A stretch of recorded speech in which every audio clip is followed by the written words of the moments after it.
plastic surgeon Robert Ledyard was successful in cultivating an artificial skin resistant to burns and insect bites, which he calls GAL, that he says he has been testing on thymic mice. He presents his results in a medical symposium, but when he privately discloses he has also conducted illegal transgenic experiments on humans, he is forbidden to continue with his research. On his secluded estate, Ledyard is keeping a young woman named Vera captive, with the help of one of his servants, Morelia. Due to the suspension of his official experiments, Ledyard asks Morelia to dismiss the other servants. While Ledyard is out, Morelia's estranged son Zika, having committed a robbery, arrives in a tiger costume and asks his mother to hide him for a few days. He sees Vera on Ledyard's security camera screens and demands to see her in person. When Morelia refuses to let him stay after she invites him in, he binds and gags her and then rapes Vera. Ledyard arrives and kills Zika. While Ledyard disposes of Zika's body, Morelia tells Vera that she, Morelia, is the mother of both Zika and Ledyard by different men, a fact she has not shared with them. Ledyard was adopted by Morelia's employers, but was ultimately raised by her. Zika later left to live in the streets and smuggle drugs, while Ledyard went to medical school and married a woman named Gal. When Zika returned years later, he and Gal ran off together. They were involved in a terrible car crash in which Gal was badly burnt. Zika had left the scene assuming her to be dead, while Ledyard had taken her from the car. Thereafter she lived in total darkness without any mirrors. One day, while hearing her daughter Norma singing in the garden, Gal accidentally sees her own reflection in the window for the first time since the accident. Traumatized by the sight, she jumps to her death in front of Norma. In the present, Ledyard returns and spends the night with Vera. During the night, he dreams of his past, specifically the night of a wedding 6 years earlier, where he finds Norma, his daughter, unconscious on the ground. Norma, who had been taking medication for psychosis, having been rendered mentally unstable due to witnessing her mother's suicide, comes to believe that Ledyard had raped her upon awakening with him above her. She subsequently develops a fear of all men and spends years in a mental health facility. She eventually kills herself in the same manner that her mother did. Vera, too, dreams about the same event. Vicente, a young man who works in his mother's dress shop, crashes the wedding and meets Norma. Like others at the party, he is under the influence of drugs. He walks with Norma into the garden.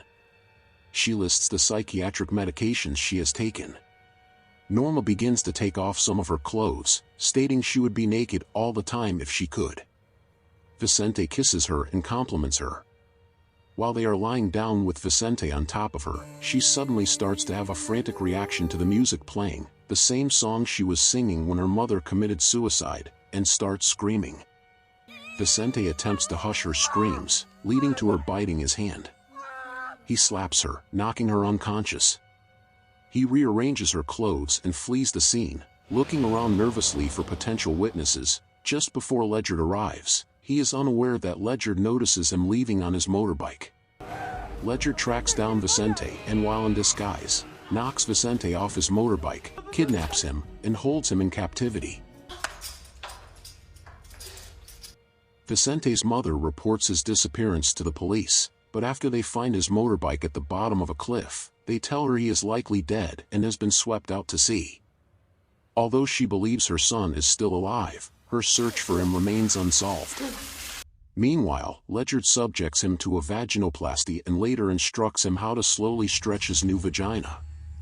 Over a period of 6 years, Ledyard physically transforms Vicente into a replica of his late wife, giving him real female face and voice, breasts and buttocks, and renames him Vera. During this period of time, Vicente struggles to keep himself sane and cling to the core of his true identity, seemingly drugged on opium by Ledyard. After an absence of 4 years, Morelia returns to work in Ledyard's house to look after Vera, Vicente. Back in the present, Ledyard's new relationship with Vera dismays Morelia, who does not trust Vera.